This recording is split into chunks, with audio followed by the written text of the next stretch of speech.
My son's wife shoved me against the courthouse wall, called me a useless old man, while my own boy stared at the floor and said nothing. 10 minutes later, she walked into the biggest case of her career and finally looked up at the bench. And that's when she realized the pathetic old man she tried to get rid of was the one holding the gavel. Before I continue, I'd be grateful if you'd subscribe and maybe tell me where you're listening from. These stories carry years of my life in them, and knowing someone out there is listening means more to me than you might realize. Thank you, truly. I wake up earlier than most folks my age, not because I choose to, but because sleep slips away from me the way an old friend drifts out the door without saying goodbye. The morning light always finds the same corner of my kitchen table, soft, patient, golden. I sit there with my old chipped mug, letting the warmth sit in my hands a moment before I drink.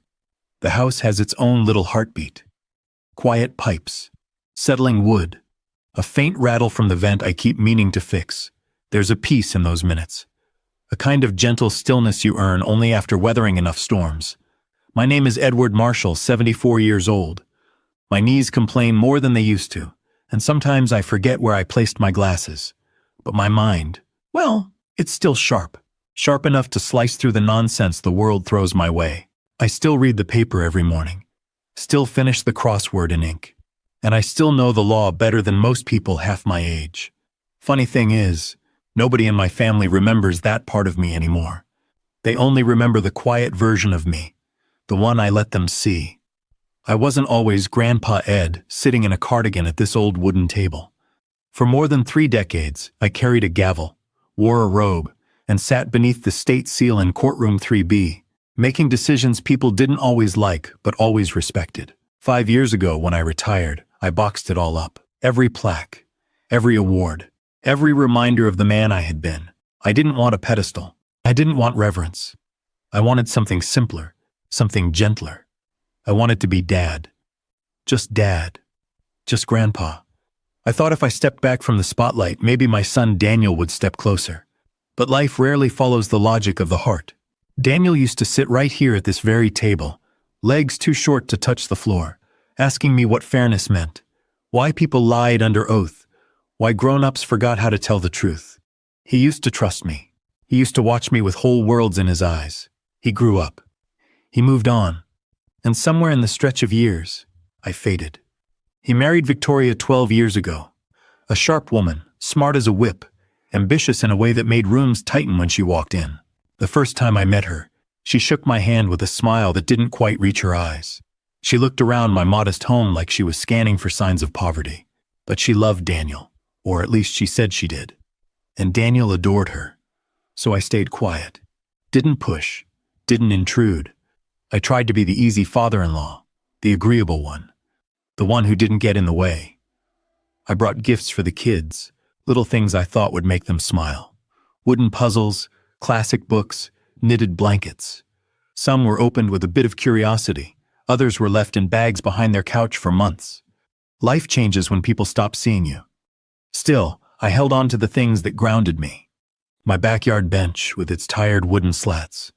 The lavender sachets my late wife tucked into dresser drawers decades ago. The quiet rumble of my old washing machine. The cardigan my wife bought me for our 27th anniversary. And the courthouse. Every now and then, I'd walk past it. Not to be seen, just to remember. I'd watch the young lawyers rushing inside, shuffling case files, checking their watches. The marble echoed with footsteps and confidence. And I'd smile, a small, private smile, knowing I had spent a lifetime behind those doors, doing work that mattered. I never told Daniel about those walks. He had his own life now. Clients, meetings, deals, dinners with people who wore shinier shoes than I ever did. I didn't want to be a burden. I didn't want to ask for space in his world. Silence can feel like kindness, until it turns into eviction from your own family. One particular morning, I remember standing on my porch, looking at the azaleas my wife planted 30 years ago. Their petals brushed my hand, soft, gentle, familiar. Life felt simple, predictable, almost warm. I rinsed my mug, wiped down the table, checked my pockets for my keys, locked my front door, and headed toward the courthouse for a quiet stroll through the lobby, like I'd done 100 times without anyone noticing. I didn't know it then, Not while I stepped through the cool morning air, not while the sun warmed the back of my neck, not while the old courthouse doors came into view, but that peaceful walk was the last real calm I'd feel for a long time. Because that peace, gentle and familiar, was about to break. I still remember how the courthouse doors felt that morning, heavy, smooth, familiar. Doors I had pushed open for more than half my life, but somehow, the air inside felt different, sharper. Like the building itself sensed what I was walking toward. The lobby buzzed with the usual Monday rhythm, heels clicking across marble, the shuffle of case files, attorneys murmuring last-minute strategy. Nobody noticed the old man walking in slowly with a cardigan pulled tight around his shoulders. I wasn't looking for trouble. I wasn't thinking about anyone, really. Just taking in a place that once felt like home. Then I heard my name. Edward. I turned. Victoria stood a few feet away, wrapped in a navy suit that probably cost more than my monthly pension. Her hair was pinned tight, her expression even tighter. Behind her stood my son, Daniel, shoulders rounded, hands buried deep in his pockets, avoiding my eyes like a child caught doing something wrong. Before I could speak, Victoria closed the distance between us. "What are you doing here?" she demanded. Her voice wasn't loud, but it sliced through the lobby like a blade. "I was just taking a walk," I said quietly. "Thought I'd—" "You follow us now?" she snapped. I blinked. "Follow you?" "No, Victoria." And then she did it. With a sharp, angry motion, she grabbed my lapel and shoved me back into the marble wall. The cold stone punched the breath out of my chest. I didn't speak, didn't raise a hand, didn't resist. I only looked at her, surprised, wounded, embarrassed. Her face twisted into something cruel. "You are a burden," she hissed. "A confused old man we've had to babysit for years. You embarrass Daniel. You embarrass this family." I waited for Daniel to speak. Just one word. "Mom, Dad, stop." Something. But my son kept his eyes locked on the floor, jaw tight, hands hidden in his pockets like he was afraid of being seen next to me. People around us slowed their steps. A clerk with a rolling file cart froze mid-stride. 2 attorneys whispered behind their folders. A security guard lifted his head but didn't move. Everyone saw it. Everyone heard it. But no one stepped forward, not even my own son. I steadied myself, pressing my palm flat against the cold marble. "I'm fine," I whispered. It wasn't a defense. It was a plea, one I shouldn't have had to make. Victoria jabbed a finger near my chest. "Fine? You forget everything. You wander around like a lost child. We're doing what's best for you, but you don't listen."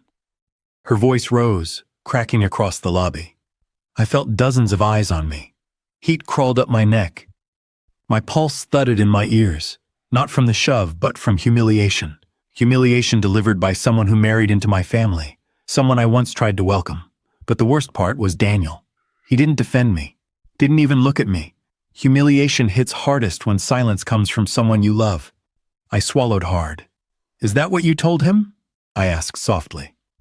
Daniel flinched, still staring at his shoes. Victoria turned away with a cold flick of her hand. "We're leaving," she snapped. She marched toward the security line. Daniel followed her like a shadow, wordless, obedient, ashamed. And somewhere deep inside me, something broke.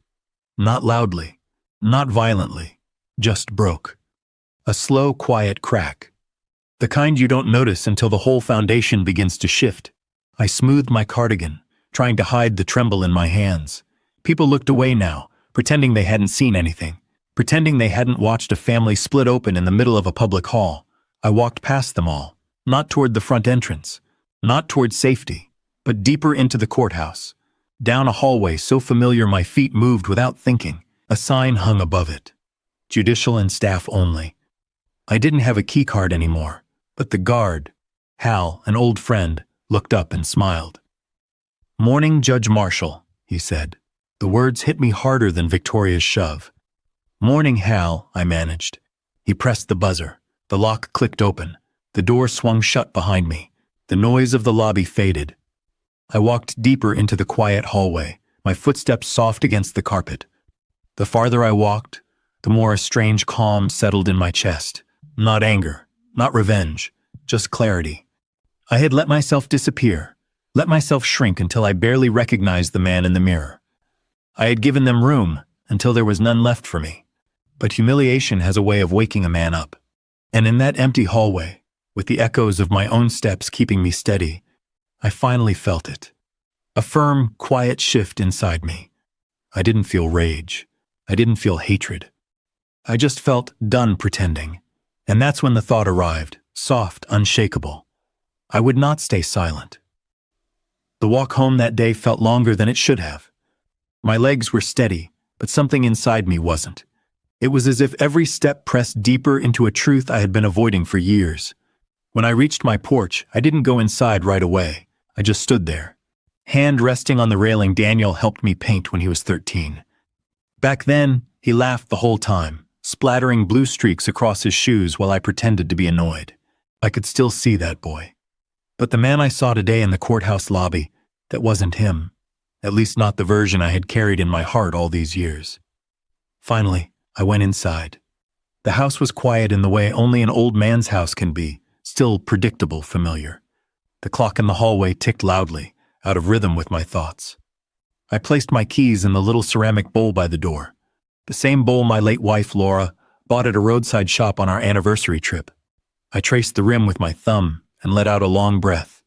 I wasn't hurt from the shove. I was hurt from the silence. I walked to the living room and lowered myself into my old armchair. It creaked under my weight. A tired, loyal sound. Sunlight through the curtains fell across the carpet in long, soft lines. I sat there for a long time. Not thinking, not planning, just letting the ache settle. And it did. Slowly. Heavily. I replayed their faces. Victoria, sharp, polished, burning with contempt. Daniel, small, quiet, folded inward. I closed my eyes. "Why, son?" I whispered. No answer. Just the whir of the heater kicking on, blowing warm air that didn't reach the cold spot under my ribs. Hours passed. At some point, I realized my hands were clasped together. Not tightly, but as if holding something delicate. Maybe the last bit of hope I'd been foolish enough to keep. I stood and wandered into my study. The room smelled faintly of old paper and cedar from the shelves I built decades ago. File boxes lined the wall, case notes, legal briefs, transcripts of trials I'd presided over. But one folder lay separate on my desk, a stack of drawings Daniel made when he was a boy. A stick figure man in a cape. My dad, the hero. He'd been 7 when he drew it. I lifted the paper, smoothing the crinkles with careful fingers. A smile tugged at the corner of my mouth, then faded. I realized how long it had been since he looked at me that way. I sat at the desk and set the drawing aside. Silence filled the house again. Different this time. Not peaceful, not comforting. Just empty. Later, I shuffled to the kitchen and made tea the way I always did. 1 spoon of honey. Exactly 3 minutes steeping. I didn't taste it. I stared through the window above the sink as dusk settled. Streetlights blinked on. Cars passed. Life continued. But mine felt like it had stalled. I pressed my fingertips against the cool glass. The thought came slowly, gently, but with unmistakable weight. They were planning something bigger than humiliation. Victoria's words echoed in my head. "You embarrass this family. You're a burden." And Daniel's silence, that silence was worse than any insult. I didn't want to believe it. I didn't want to admit that my own child could stand by while someone demeaned me in a public hall. But people show their priorities in the quiet moments. And Daniel had shown me mine. A father shouldn't have to squint to see where he stands. Night crept in. I turned off the kitchen light and returned to the living room. The armchair waited. But I didn't sit this time. I walked the length of the room slowly, then back again. My reflection in the dark window caught me, older, tired, shoulders slightly slumped from years of trying to stay small around people who no longer valued me. I stopped and faced myself. "Enough," I whispered. Not angry, not loud, just finished. I realized something then. Pain doesn't shout. It echoes. It sits in quiet corners, waiting for you to acknowledge it. And once you do, you can't unhear it. I went to my bedroom and sat on the edge of the bed, elbows on my knees.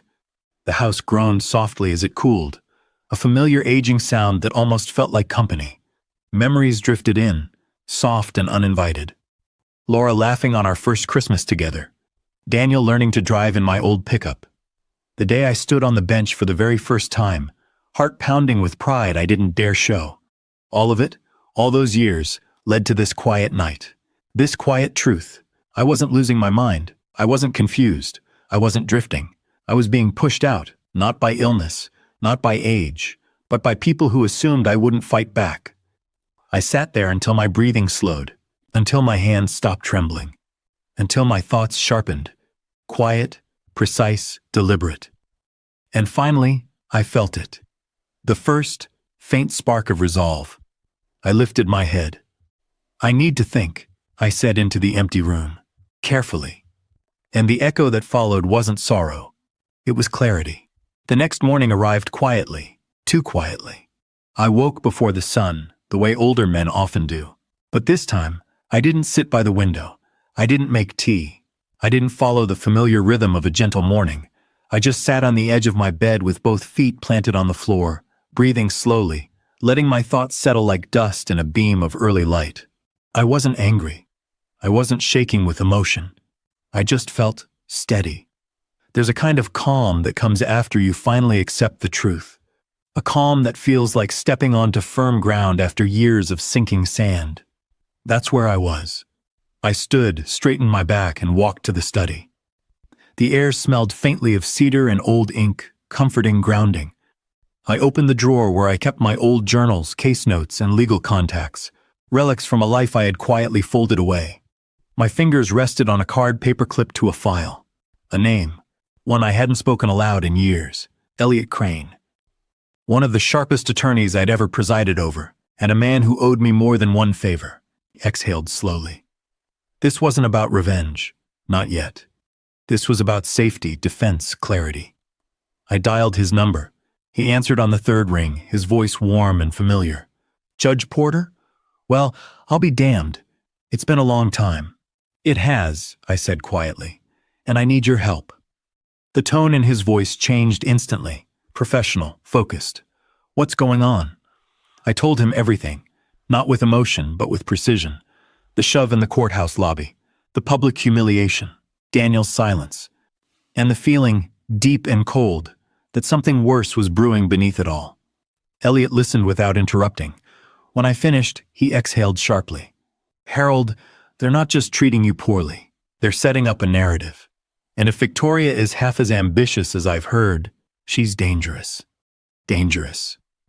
The words settled heavily on my chest. "Then let's keep me protected," I replied. What followed were 2 weeks of quiet, meticulous planning.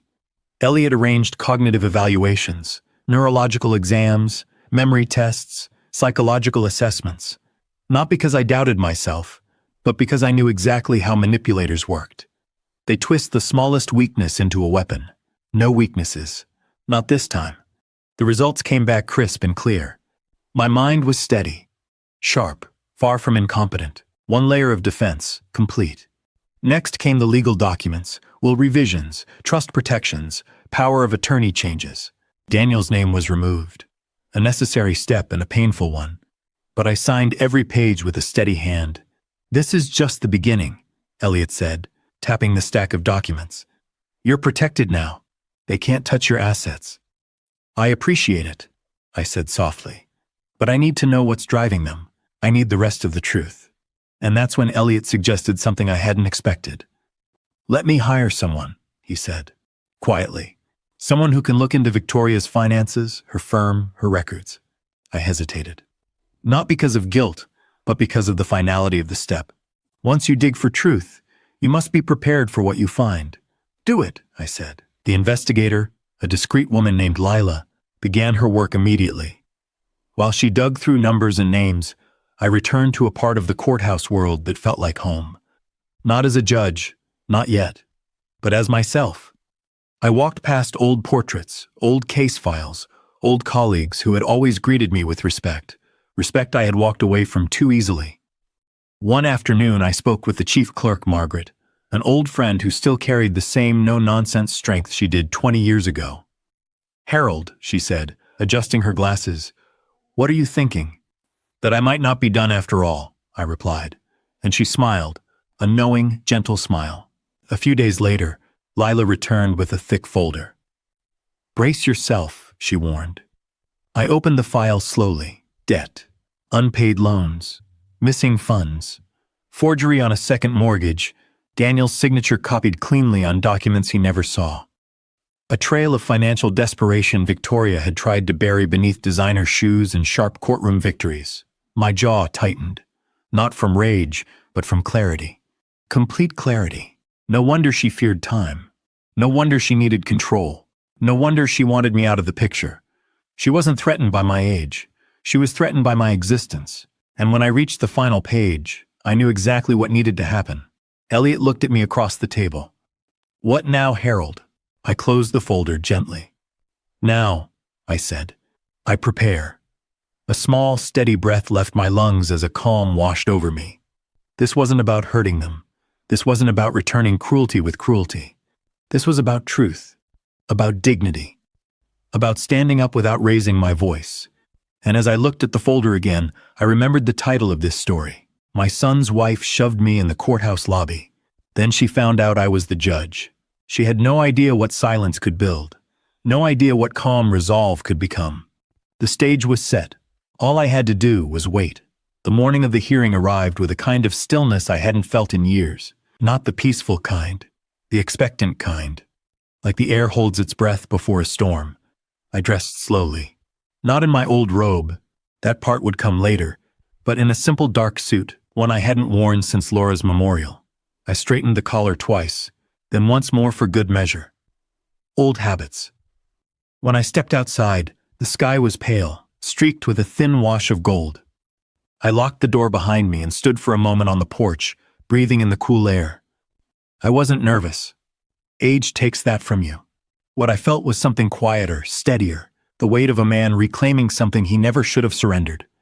The courthouse steps felt familiar under my shoes. Men and women hurried past me, clutching files and coffees, unaware of the history I carried in my chest. I walked through the main hallway, nodded at the security guards who once saluted when I approached, and turned toward the side entrance, the one marked Judicial Access Only. A young guard stood there, new to the post. He glanced at me, uncertain, until Margaret appeared from behind the door. "Let him through," she said gently. The guard stepped aside without question. Inside, the carpet muffled our footsteps. Paintings of former judges lined the walls, and I felt their silent company as we walked. When we reached the robing room, the door was already open. My old robe hung on the hook, freshly pressed, the fabric heavier than memory. I touched the collar with the tips of my fingers. The embroidered name inside, Judge Harold Porter, hadn't faded at all. Margaret watched me quietly. "You ready?" she asked. I nodded, and for the first time in 5 years, I put the robe on. The weight settled across my shoulders like truth finding its place. When I stepped into courtroom 2B from the judge's entrance, the room was already packed, lawyers whispering, clients pacing, observers fidgeting with nervous energy. And there, at the plaintiff's table, sat Victoria, hair perfect, suit flawless, confidence radiating in every practiced gesture. She didn't look up. Not yet. I climbed the steps to the bench. The murmurs died. A ripple of stillness spread across the room. One attorney turned first. His eyes widened. He nudged the person beside him. Then another looked, and another. The silence deepened, thick, electric, undeniable. Finally, Margaret stood and spoke with the same commanding clarity she'd used for decades. "All rise. The Superior Court of Brookshire County is now in session. The Honorable Judge Harold Porter presiding." Victoria laughed softly at something her assistant whispered. Then she stood automatically, still reading her notes. It took her 3 full seconds to look up, and when she did, the color drained from her face as if someone had pulled a plug. Her mouth fell open. Her hands froze mid-motion. The file she was holding slipped and scattered across the floor. For the first time since I'd met her, Victoria was silent. I didn't look away. I kept my expression neutral, professional, calm, steady as the marble wall she once shoved me against. From the corner of my eye, I saw Daniel. He shot to his feet so quickly his chair tipped over and clattered on the linoleum. His face twisted, shock, fear, regret all tangled into something raw. But I didn't flinch. I lifted the gavel and brought it down with a sharp, resonant crack. "You may be seated." Everyone sat, except Victoria. She remained half standing, as if unsure whether she was awake. When she finally sank into her chair, I opened the case file. This is case number 2034-182, I said. Counsel for the plaintiff, please proceed. Victoria swallowed hard. Her voice, usually crisp and commanding, came out tight. Yes, Your Honor. She began her argument, but confidence didn't follow. Her sentences tangled. Her citations were incorrect. She misquoted the contract value, misstated dates, and relied on a precedent that didn't even apply to contract law. 10 minutes in, I raised a hand. Counselor Reed, are you certain you've prepared for this hearing? A faint, strangled sound escaped her throat. Her assistant stared at the table. The defense attorney hid a smirk behind his folder. I continued, voice calm as winter air. The court expects precision. If you cannot present your case coherently, you may request a recess. Victoria knew what that meant. A recess would admit incompetence. A recess would echo in every courtroom whisper across the county. She shook her head. And no, Your Honor, I'm prepared. She wasn't. And the defense dismantled her with ease, point by point, clause by clause, a methodical unraveling. By the time I rendered my decision, which favored the defense, the courtroom was frozen in a kind of stunned reverence. The plaintiff's claim is dismissed with prejudice, I said. This court is adjourned. The gavel fell. Victoria collapsed into her seat. Daniel's hands trembled where he gripped the back of a chair. No one spoke. No one moved. I rose from the bench with deliberate calm, walked through the side door, and returned to the robing room. I had just unfastened the collar when the door burst open. Victoria stood there, tears streaking her makeup, anger shaking her voice. You planned this, she spat. You humiliated me. I turned slowly, met her eyes, and spoke with the quiet clarity she'd never expected. I didn't humiliate you. You walked into a courtroom unprepared. You failed your client. I simply did my job. Her breath hitched. She stepped back. She knew what was coming. You forged Daniel's signature, I said. You're drowning in debt. You've been siphoning money from your own firm. And you wanted my home not out of concern, but desperation. Her face collapsed. Before she could speak, Daniel entered silently behind her, eyes red, chest heaving. Dad, he whispered. I didn't know. You didn't want to know, I replied. The room held its breath. I picked up my old robe, folded it neatly, and placed it on the chair. I am not confused. I am not incompetent. And I am not your burden, I said, walking past them. Their world shattered quietly behind me, not from anger, but from truth finally spoken. And in that silence, I finally felt free. I didn't leave that courthouse feeling victorious. No, what I felt was something far quieter. A calm that settled into my bones. The kind of calm that comes when you finally stop apologizing for existing. Justice isn't fireworks. It isn't loud or triumphant. Sometimes it's just the steady breath you take after years of holding your tongue. When the dust settled, everything changed. Victoria's firm opened an internal investigation. Clients withdrew. Her debts surfaced. The forged mortgage, the missing funds, the embezzlement, they all rose to the surface like stones in a drained riverbed. The bar committee didn't waste time. Daniel filed for divorce. He lost his practice. He lost the image he had built, the one he thought mattered more than truth. And then, 1 month later, he came to my door. He wasn't carrying pride anymore, just a small bouquet of grocery store flowers with the stems wrapped in a damp paper towel. He stood there for a long moment, his eyes softer than I'd seen in years. I don't expect forgiveness, Dad, he said. I need to understand. Why didn't you tell us who you were? Why hide all of it? I could have given a dozen excuses. I could have protected him from the truth, but I didn't. I wanted you to love me because I was your father, I said quietly. Not because I held a title, not because I wore a robe. I made myself smaller hoping you'd make space for me. His eyes filled. He didn't argue. He just nodded. Broken, humbled, human. Since then, Daniel brings Lily and Grant every Sunday. At first, the children were shy. They'd been taught I was little more than a tired old man in a cardigan. But children see truth faster than adults. Now they sit on the carpet in my study, flipping through old case files, asking questions about fairness, right and wrong, and how a judge decides what's true. Their curiosity warms rooms that were once too quiet. I didn't return to the bench, But I did accept a part-time role mediating family disputes, not for authority, but because I understand now how fragile families can be when pride outweighs listening. Looking back, the day my son's wife shoved me in that courthouse lobby wasn't the worst moment of my life. It was the moment I woke up. The moment I realized I'd dimmed my own light for people who never bothered to look. My son's wife shoved me in the courthouse lobby. Then she found out I was the judge isn't truly a story about revenge. It's a story about reclaiming worth, because respect, once lost, can be rebuilt if you choose the right moment to stand tall again. And sometimes, peace doesn't come from winning.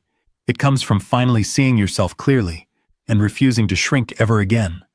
If this story touched you, tell me which moment stayed with you, and don't forget to subscribe so we can share more stories, heart to heart.